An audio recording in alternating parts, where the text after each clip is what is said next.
Glória a Deus. Deus é bom o tempo todo. Abra comigo a sua Bíblia em Atos capítulo 3. Atos capítulo 3.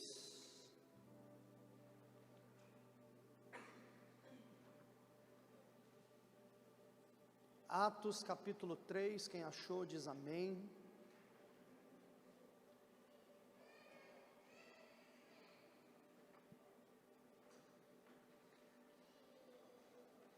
Ainda tem gente abrindo a Bíblia.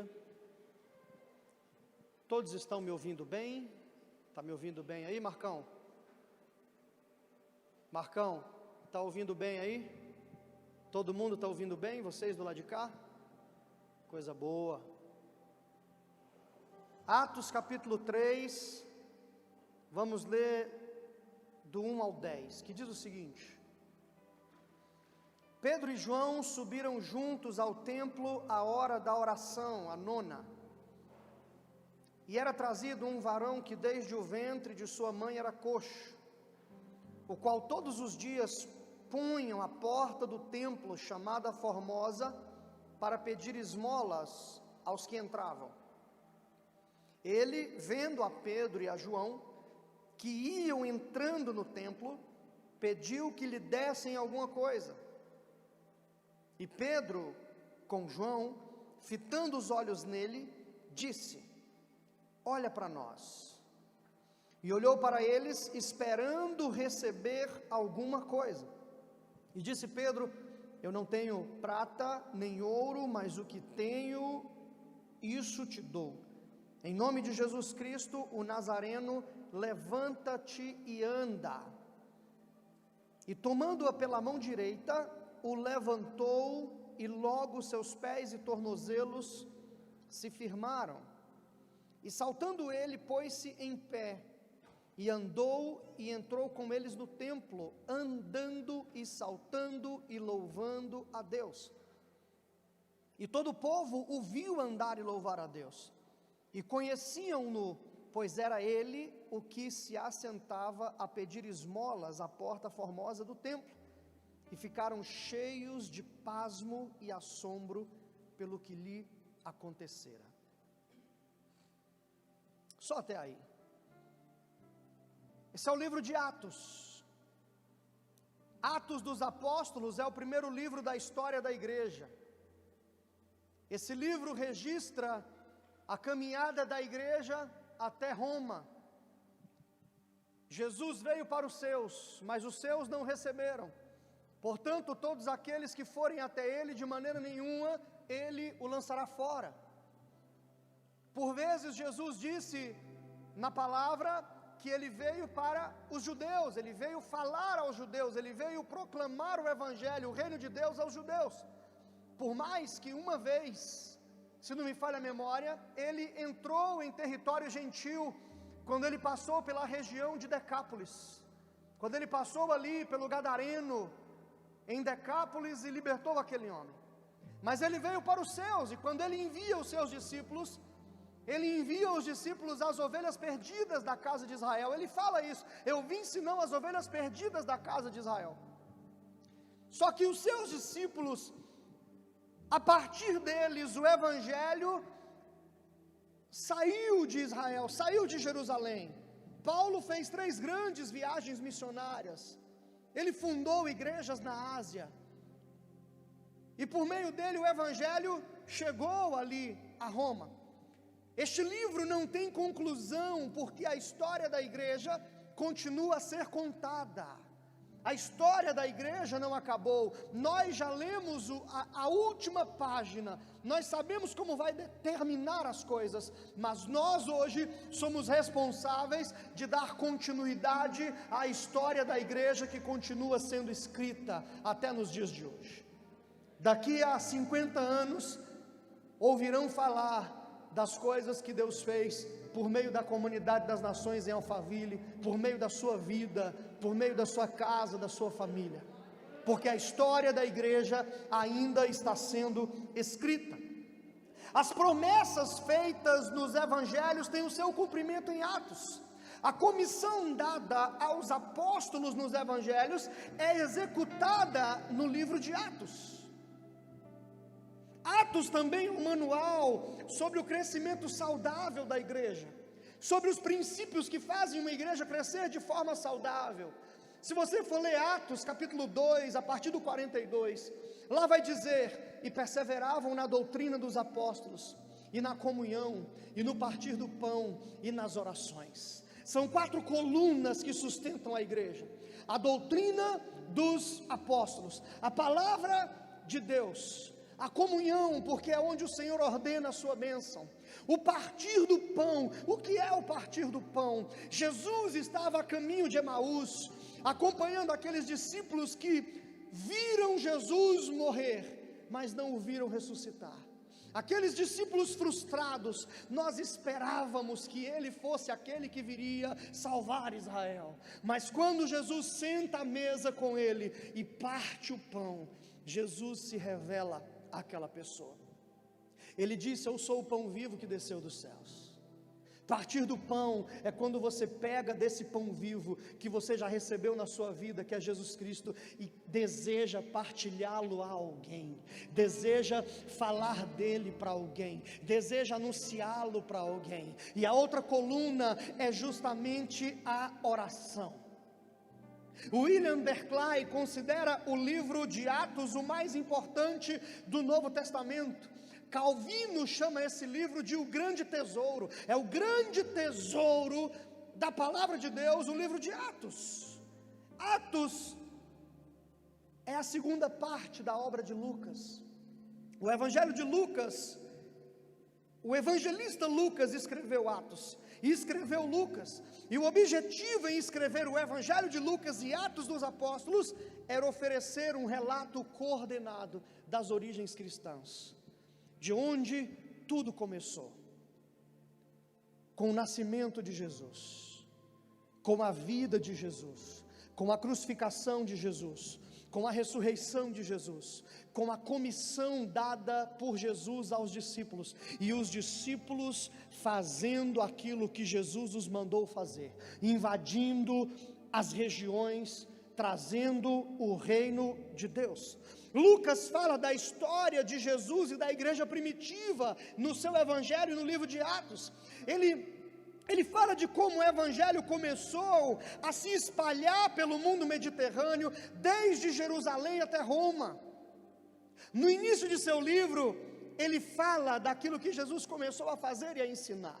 O primeiro versículo do livro de Atos, ele fala: no meu livro anterior, referindo-se ao livro de Lucas, ao evangelho de Lucas, ele fala: no meu livro anterior, ó Teófilo, eu comecei a falar, eu falei daquilo que Jesus começou a fazer e a ensinar.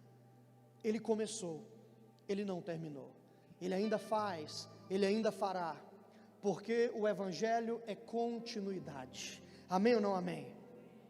Nos capítulos 1 e 2, ele fala de como o povo foi cheio do poder de Deus, do Espírito Santo, e também das colunas, dos fundamentos que mantiveram a igreja de pé, mesmo diante de tantas perseguições. A Bíblia diz em Atos 1, ficai em Jerusalém, até que do alto sejais cheios do Espírito Santo, até que do alto recebeis poder. Então eles se reuniram no cenáculo, eles começaram a orar todos juntos, e é justamente em Atos que a Bíblia diz que línguas repartidas de fogo, um vento impetuoso invadiu aquele lugar, e dons foram liberados sobre a igreja. Agora, a partir do capítulo 3, nós vemos a igreja literalmente fazendo o que Jesus fez. Fazendo o que Jesus fez. Uma igreja só é igreja quando ela faz o que Jesus fez. A Bíblia fala que se nós estamos nele, nós devemos andar como ele andou. Ele é o exemplo, ele é a teologia perfeita. A Bíblia diz: mantendo os olhos fitos em Jesus, que é autor e consumador da fé. Então você foi chamado para fazer o que Jesus fez, e para fazer obras maiores, como diz a Bíblia em João 14, versículo 12: na verdade vos digo, que aquele que crê em mim, também fará as obras que eu faço, e as farás maiores do que essa, porque eu vou para o Pai. O que Jesus está dizendo é: queridos, eu vou para o Pai, então vocês continuarão aquilo que eu comecei a fazer, como Lucas relatou em Atos 1:1. Eu estou indo para o Pai, vocês vão receber poder, vocês vão receber a unção do Espírito, e vocês vão fazer obras maiores daquelas que eu fiz. Obras maiores, não no sentido de grandeza, porque Jesus ressuscitou mortos, Ele multiplicou pães e peixes, Ele converteu uma mulher adúltera, Ele absorveu uma mulher pega em flagrante adultério. Obras maiores no sentido de alcance, porque Ele veio para as ovelhas perdidas da casa de Israel, mas os seus discípulos invadiram o mundo naquela época. Nos evangelhos, Jesus fez, ensinou a fazer e depois mandou fazer. Essa é a pedagogia de Jesus. Eu faço, vocês observam. Está vendo? Eu estou fazendo, vocês observam. Agora vocês vão fazer e eu vou observar. E agora vocês estão livres para fazer. Essa é a pedagogia de Jesus. No capítulo 10 de Mateus, Jesus envia os apóstolos e lhes dá poder. Mateus 10:1 diz: Jesus, tendo chamado os seus 12 discípulos, deu-lhes poder para expulsar espíritos imundos e curar todas as doenças e males. Versículo 7 e 8 diz: e à medida que seguirdes, pregai essa mensagem, o reino dos céus está ao vosso alcance, curai os enfermos, purificai leprosos, ressuscitai mortos, expulsai demônios, de graça recebeste, de graça dai. De graça recebeste, de graça dai, porque pela graça sois salvos, mediante a fé. Isso não vem de vós, é dom de Deus. Teve um cidadão na Bíblia uma vez, lá em Atos capítulo 7, se não me falha a memória, que quis comprar o dom do Espírito Santo. Ele chegou para Pedro e falou assim: Simão mágico, toma dinheiro, impõe as mãos sobre as minhas cabeças, sobre a minha cabeça, para que eu possa fazer isso também. Pedro, suave, feito um coice de uma mula, falou: pereça você e seu dinheiro, vá para o inferno você e seu dinheiro. Você acha que dinheiro pode comprar o dom do Espírito Santo? Uma vez eu atendi uma pessoa em Brasília, que depois do nosso atendimento, ela me perguntou: quanto custa, pastor? Eu falei: filha, já foi pago, Jesus já pagou por você. Em João 20, 21 e 22 diz: e Jesus lhes disse mais uma vez: paz seja convosco, assim como o Pai me enviou, eu também vos envio. E tendo dito isso, soprou sobre eles e disse-lhes: recebei o Espírito Santo. Olha que linda palavra: assim como o Pai me enviou, eu também vos envio. Foi o que Jesus disse aos seus apóstolos: como o Pai me enviou, eu te envio. Como o Pai me enviou, eu te envio. Mas como o Pai enviou Jesus? Essa é uma pergunta boa para nós hoje. Como o Pai enviou Jesus? Jesus certa vez foi para Nazaré, onde tinha sido criado, onde ele passou boa parte ali dos seus dias, da sua vida, e num belo sábado ele entra na sinagoga, ele se posiciona, e alguém lhe dá o rolo das escrituras para que ele lesse.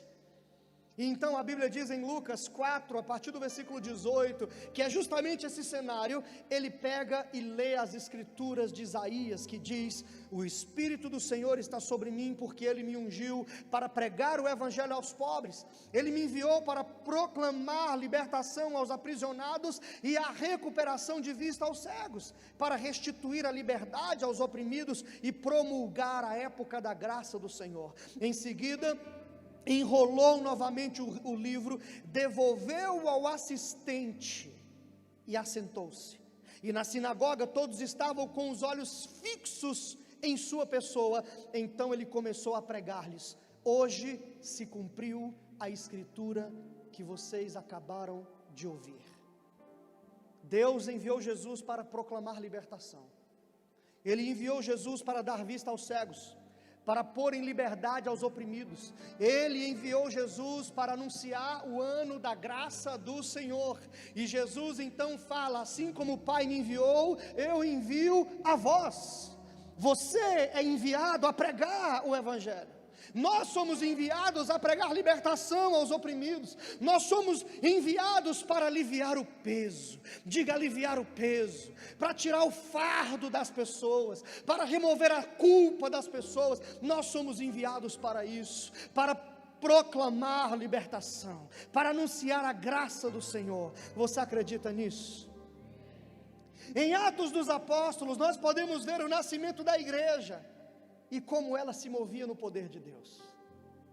Queridos, igreja sem poder de Deus, sem manifestar do Espírito Santo, na verdade é apenas uma reunião social. Na verdade é apenas um lugar para se assistir uma palestra. Em Atos dos Apóstolos nós vemos homens comuns, pessoas como qualquer outras, que creram em Jesus e acreditaram no seu envio, e operaram no poder do Espírito Santo. Homens comuns, diga: homens comuns. Mais forte, irmão, me ajuda a pregar, fala: homens comuns. Eu gosto de dizer que não existe super-humanos, mas existe humano cheio do Espírito Santo. Existem pessoas cheias do Espírito Santo. E no texto que lemos aqui, a Bíblia fala que Pedro e João estavam subindo ao templo à hora da oração. No contexto desse texto, em algumas traduções vai dizer na hora nona. Não significa que era 9 horas, mas a hora nona, porque eram as 3 horas da tarde. Porque o dia do judeu começa às 6 da manhã e termina às 6 da tarde. A hora nona era às 3 da tarde. A Bíblia fala que eles estavam subindo ao templo para orar. Pedro e João não jogaram fora a tradição de orar, como muitos fazem hoje. Eles mantiveram a tradição da oração. Na tradição judaica, tinha 3 horas, tinha 3 turnos de oração: às 9, ao meio-dia e às 3 da tarde. Daniel orava 3 vezes ao dia, voltado para Jerusalém. Apesar de Pedro e João estarem convertidos a uma nova fé, eles não ousaram com isso abrir mão da tradição da oração. Apesar disso, eles não abriram mão dos princípios da oração. Pedro e João eram homens de oração. Eles entendiam que Deus era mais importante do que a obra de Deus. Eles entendiam que estar com Deus era mais importante do que fazer para Deus. Como fazer para Deus sem estar com Ele? Pedro e João eram vistos juntos com frequência. Eles eram sócios na pesca, diz Lucas 5:10. Eles prepararam a última Páscoa, diz Lucas 22:8. Eles correram para o sepulcro naquele domingo de manhã, quando as mulheres disseram: olha, ele ressuscitou, está lá em João 20. Eles correram juntos para ver. Eles ministraram aos samaritanos que creram em Jesus, está lá em Atos capítulo 8. Agora eles estavam indo ao templo orar juntos. Diga: eles andavam juntos. Fala para o seu irmão e fala: não ande sozinho. A Bíblia diz que o solitário incorre contra a verdadeira sabedoria, e na multidão de conselheiros a sabedoria. Quantos erros eu deixei de cometer por ter pessoas do meu lado comigo, para me dar uma direção, para me dar um conselho naquele momento. Agora, eles não só estavam juntos, mas eram unidos pelo mesmo propósito. Você sabe o que é que nos une, irmãos? O mesmo propósito. Você sabe o que gera uma unidade na igreja? É o mesmo propósito.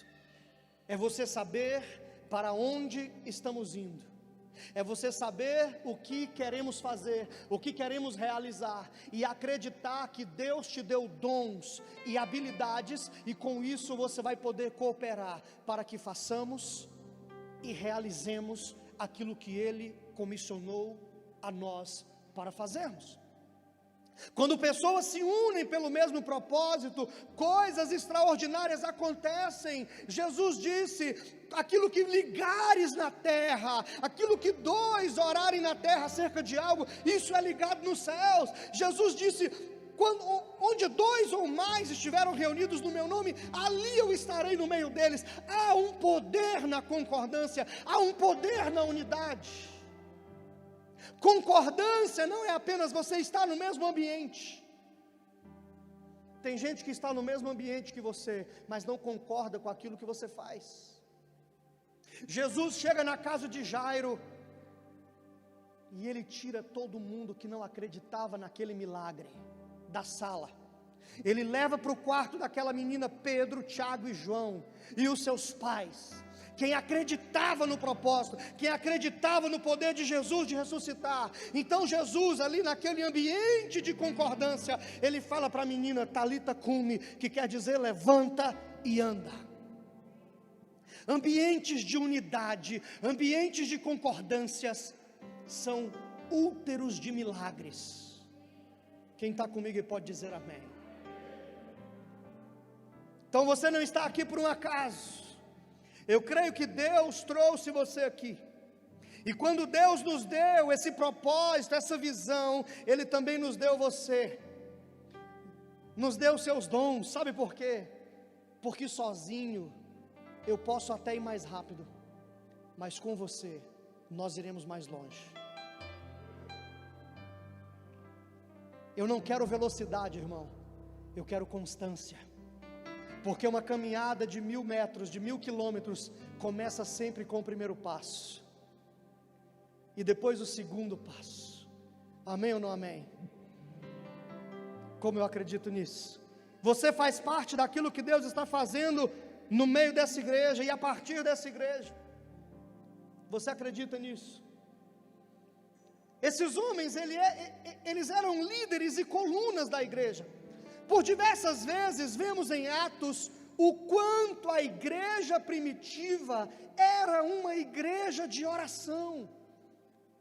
Atos capítulo 12, Pedro e Tiago são presos.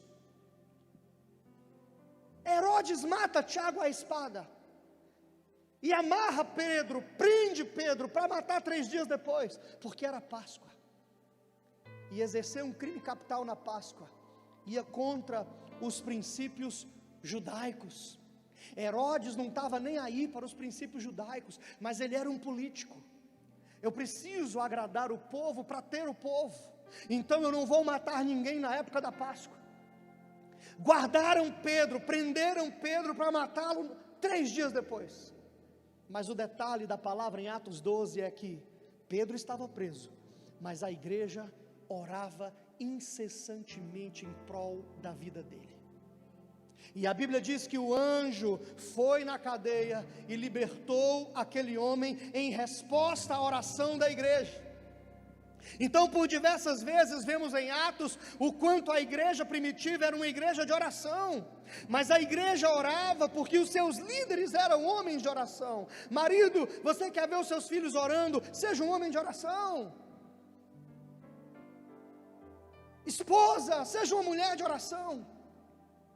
Devemos aprender alguns princípios aqui com esses homens, e o primeiro deles eles tinham uma vida comprometida com a oração.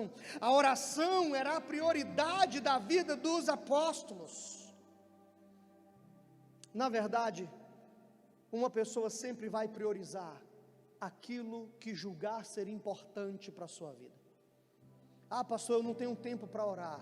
Não, você não ora não é por falta de tempo, é porque isso não é uma prioridade para você. é porque você ainda não entendeu a importância do seu relacionamento com Deus. Eles oraram para receber a promessa, está lá em Atos 1. Eles oraram para isso. Diante da ameaça do sinédrio, eles oraram pedindo mais intrepidez para pregar a palavra. Está em Atos capítulo 4. Houve uma palavra do sinédrio: olha, vocês estão proibidos de falarem no nome de Jesus. Vocês não vão falar no nome de Jesus. Então eles oraram pedindo intrepidez para anunciar a palavra. E o mundo foi abalado naquela época. Mas hoje parece que o mundo é que está abalando a igreja. Eu acredito, queridos, que Deus está começando a escrever Atos capítulo 29. Se você for olhar o capítulo 28 de Atos, ele não tem conclusão. Quando você termina a leitura de Atos, parece que está faltando alguma coisa. Parece que não tem conclusão esse livro. Sabe por que não tem conclusão? Porque falta a sua página. Porque falta aquilo que você vai escrever nessa geração. Porque falta a continuidade que nós, da comunidade das nações, daremos à história da igreja neste tempo. Amém ou não amém? A oração era prioridade para os apóstolos. Em Atos capítulo 6, eles viveram um problema com as viúvas. As viúvas chegaram e falaram o seguinte aos apóstolos: olha, nós não estamos sendo assistidas. Nós não estamos sendo assistidas pela igreja. E a Bíblia diz em Isaías que o jejum que agrada a Deus é cuidar dos órfãos e das viúvas. Então os apóstolos instituíram os diáconos. Levantaram 7 pessoas cheias do Espírito Santo, não dado ao vinho, marido de uma só mulher, não amante do lucro desonesto. Então derramaram óleo sobre aqueles homens, ungiram e abençoaram aqueles homens, e esses homens se tornaram os diáconos. E em Atos capítulo 6, versículo 4, Pedro disse: quanto a nós, consagraremos a oração e ao ministério da palavra, enquanto os diáconos vão servir à mesa das viúvas, dos órfãos e acudir os necessitados. Queridos, quem quer fazer o que Jesus fez? Quem quer fazer o que os apóstolos fizeram? É simples: andem como eles andaram. A Bíblia diz que aquele que está em Cristo deve andar como ele andou. O que eles fizeram? Uma vez perguntaram a Charles Spurgeon qual era o segredo do sucesso do seu ministério.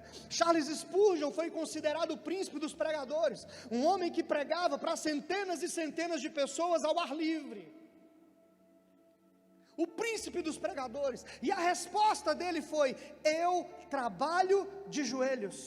Eu trabalho de joelhos. O meu trabalho é orar e depois eu venho pregar. John Knox, no século XVI, mudou a realidade religiosa da Escócia. Ele era um homem que agonizava em oração. E uma das suas orações era: Deus, dai-me a Escócia, senão eu morro. Eu quero a minha nação aos pés do Senhor.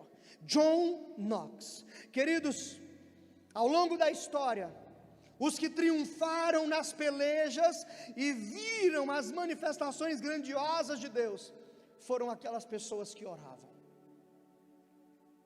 Daniel orava 3 vezes ao dia, a despeito do decreto do rei, proibindo clamar a qualquer outro Deus, senão ao Deus de Nabucodonosor. Um dia ele foi pego e preso, sabe por quem? Por aqueles que ele salvou, lá no capítulo 1 de Daniel.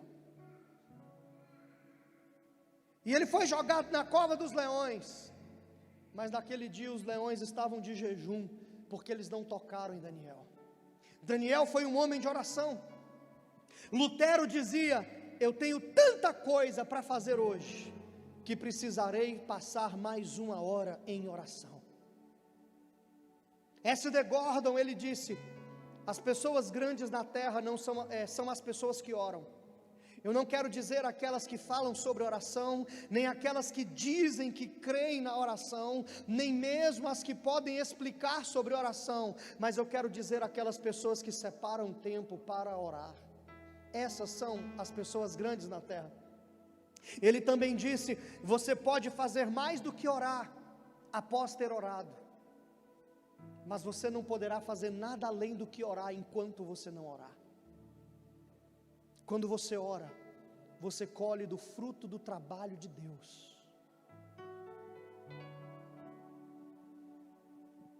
O segredo é uma vida de oração. Segundo, eles tinham uma vida respaldada no exemplo. Esses homens tinham uma vida respaldada no exemplo. Repita comigo: exemplo.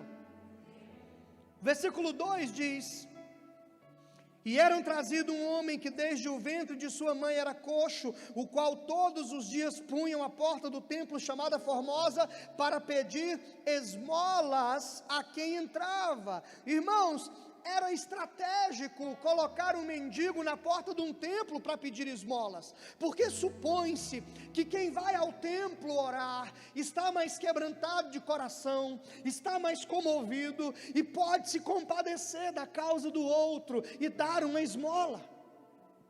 Por isso que esse homem estava na porta do templo, até porque o templo era um lugar de adoração, e Jesus disse que se nós não amamos o nosso irmão a quem vemos, como podemos amar a um Deus que nós não vemos? Então a boa ação, o estender a mão, fazia parte da adoração. O versículo 3 e 4 diz: ele, vendo Pedro e João que iam entrando no templo, pediu que lhe dessem uma esmola. Pedro, com João, fitando os olhos nele, disse: olhe para nós. Olhe para nós. Olhe para nós. Existe um dito popular que é mais demoníaco do que popular: faça o que eu digo, não faça o que eu faço. Está errado. Está errado. Eu creio na sua palavra, irmão, mas creio muito mais nos seus exemplos. Se você no final do culto vier aqui me contar uma história, eu vou acreditar em você, mas o seu estilo de vida vai falar para mim muito mais do que as suas palavras dirão. Esses homens tinham uma vida pautada no exemplo. Exemplo, ouça a palavra, ouça a instrução e siga o exemplo. Não apenas siga os exemplos, mas seja um exemplo, se torne um exemplo. A Bíblia diz que somos cartas vivas, 2 Coríntios capítulo 3, cartas vivas, escritas por Deus, por dentro e por fora. Então, a mensagem que as pessoas lá fora vão ler, deve ser a mensagem de Cristo a partir dos meus exemplos, a partir do meu estilo de vida. A verdadeira mensagem não é o que falamos, mas é o que as pessoas leem em nós, a partir dos nossos estilos de vida.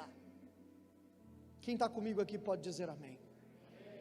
O apóstolo Paulo fala em 1 Coríntios capítulo 11, versículo 1, sede meus imitadores, assim como eu sou de Cristo. Ele fala: ei, podem me imitar, porque eu imito a Jesus Cristo. Ele é o meu exemplo, Ele é o meu padrão. Nós precisamos ter uma vida pautada no exemplo, ser verdadeiros, não só em palavras, mas em ações. Isso respalda o verdadeiro evangelho. Amém ou não amém? Olhe para nós. Uma vez meu filho gritou com a minha filha, muito tempo isso, deu um berro com ela, e eu chamei ele para conversar. Eu falei: filho, quando foi que você viu o papai gritando com a mamãe? Ele abaixou a cabeça e falou: é verdade, pai. E então ele foi na minha filha e pediu desculpa.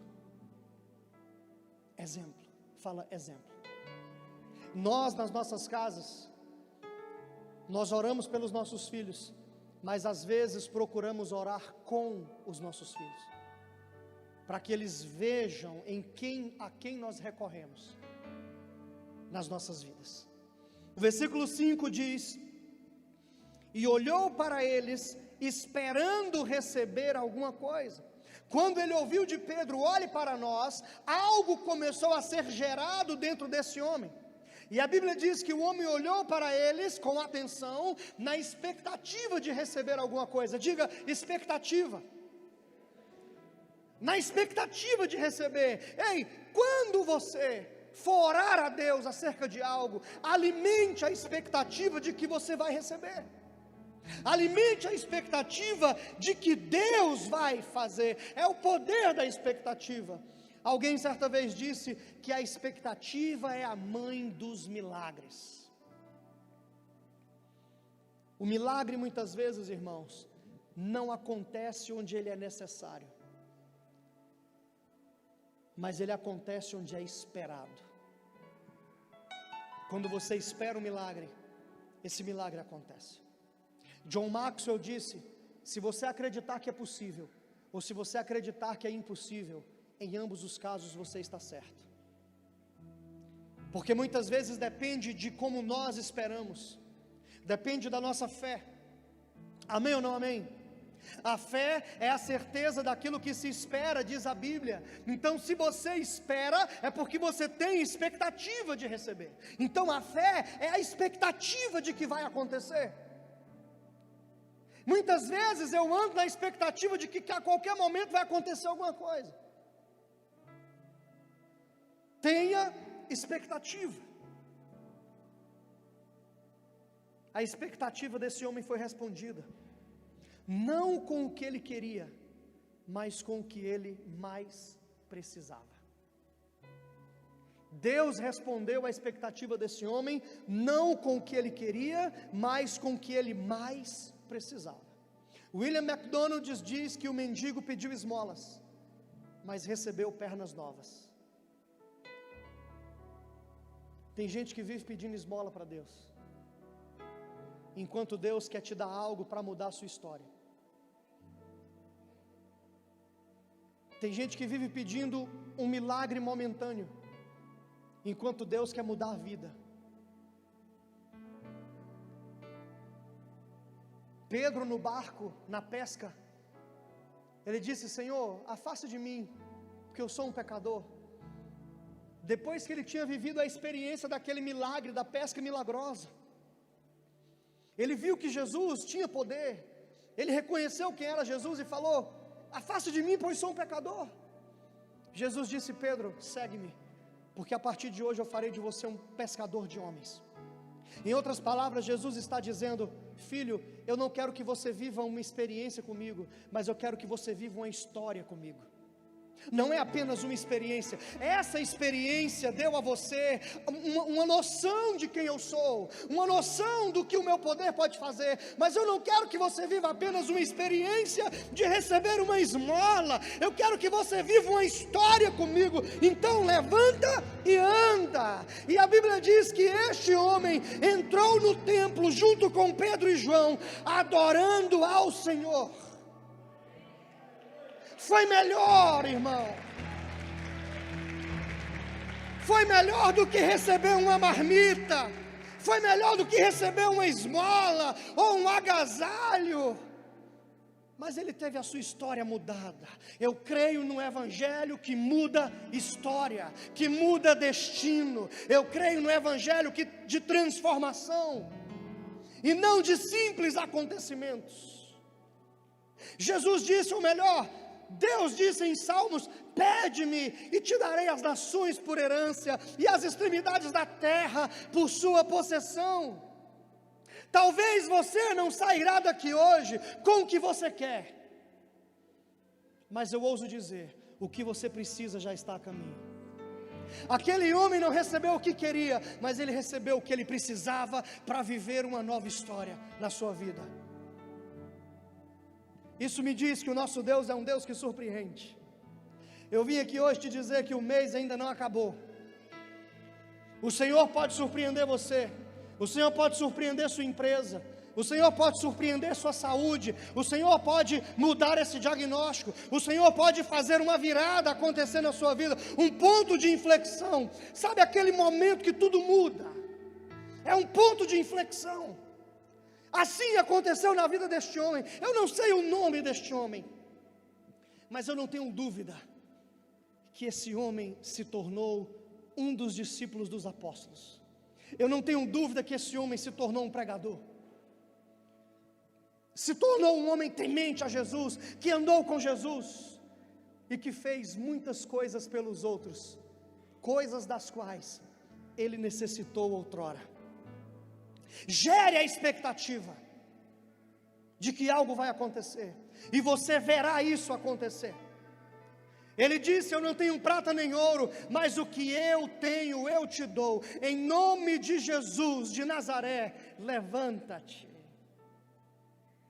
A Bíblia diz que esse homem era coxo, irmão. Coxo. Coxo é diferente de paralítico. Um paralítico, ele não pode andar. Lembra lá em Marcos, aquele paralítico que foi levado por 4 amigos até onde Jesus estava? Ele foi carregado pelos 4 amigos. Esse homem era coxo. Apesar da Bíblia dizer que ele foi carregado para a porta do templo, certamente esse homem conseguia se locomover, ele conseguia com certa dificuldade se arrastar, ele conseguia, mas demorava muito, ele se movia com muita dificuldade. E talvez eu esteja falando para pessoas aqui hoje, que tem áreas na vida que está se movendo com dificuldade. Parece que é um custo fazer uma coisa simples, parece um peso fazer coisas simples. Talvez você entrou aqui hoje, está com o seu casamento coxo. Nossa, entrando e ensaiando, pastor, e está difícil. Parece que tudo é mais difícil para alguns. Eu quero dizer que Jesus está aqui nesse lugar, e eu não tenho prata nem ouro, mas o nome dele é proclamado neste lugar, e há poder no nome de Jesus para mudar a atmosfera da sua vida e para mudar a realidade da sua vida.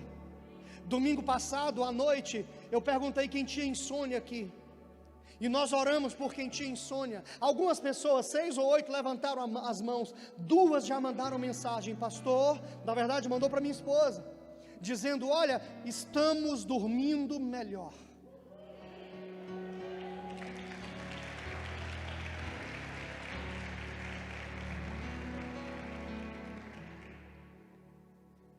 A Bíblia diz que no mesmo instante, os pés e os tornozelos do homem ficaram firmes. Por meio de Pedro, cumpriu a profecia de Isaías 35:6. Isaías 35:6 diz que os coxos saltarão como servos. Agora, se Pedro não tivesse ousado na palavra, essa profecia não teria tido a oportunidade de acontecer. Por meio de Pedro cumpriu-se essa profecia. Hoje eu quero declarar sobre você uma vida firme com Deus, relacionamentos consolidados com Deus, casamento firmado em Deus, e eu quero dizer que profecias da palavra de Deus se cumprirão nessa geração, a partir da sua vida, por meio da sua vida, em nome de Jesus. Amém ou não amém? Você acredita nisso? O que eu preciso fazer, pastor? Você precisa fazer como Pedro fez: dar a oportunidade da palavra acontecer. Eu não tenho prata nem ouro, mas o que eu tenho eu te dou. Deixa eu orar por você, vem aqui. Senhor, faz algo na vida dessa pessoa. Você que recebe isso, diga amém. Eu quero fazer um ato profético aqui essa noite. Fique de pé em nome de Jesus.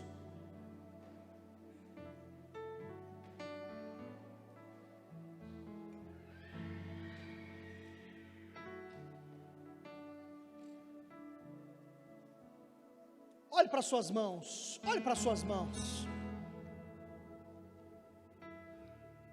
Agora levante bem alto a sua mão. Por que eu estou fazendo isso? O poder que curou aquele homem veio de Jesus. Em nome de Jesus de Nazaré, levanta e anda. Mas as mãos que Deus usou, foi as mãos de Pedro. O versículo 7 diz, e segurando-o pela mão direita, ajudou-o a levantar-se, e naquele mesmo instante os pés e os tornozelos do homem ficaram firmes. Deus usará suas mãos para levantar pessoas. Deus usará suas mãos para ajudar pessoas. Deus usará suas mãos para liberar poder, para curar pessoas, para levantar pessoas, para ajudar pessoas, para direcionar pessoas, para empoderar pessoas, para erguer pessoas, em nome de Jesus. O poder era de Jesus, mas as mãos foram as mãos de Pedro, em nome de Jesus. Levante sua mão bem alta, eu quero orar hoje por você. Senhor, olhe para essas mãos levantadas. Hoje, ao levantarmos as nossas mãos, Senhor, nós estamos dizendo sim, pode usar as nossas mãos. Hoje, ao levantar as nossas mãos, nós estamos nos comprometendo contigo, comprometendo em nos tornar um exemplo. Nós não teremos medo de falar, olhe para nós. Sim, somos homens falhos, mas não teremos medo de assumir um compromisso contigo e falar, olhe para nós, siga o meu exemplo, sede meus imitadores como eu sou de Cristo, em nome de Jesus. Hoje eu abençoo essas mãos levantadas, eu oro declarando, Senhor, um óleo de alegria, uma nova unção em nome de Jesus. Hoje eu libero essa palavra sobre este ambiente, nós consagramos as nossas mãos, a sua palavra diz, levantai as mãos santas, sem ira e nem contenda. Hoje nós levantamos e declaramos, usa a nós, em nome de Jesus.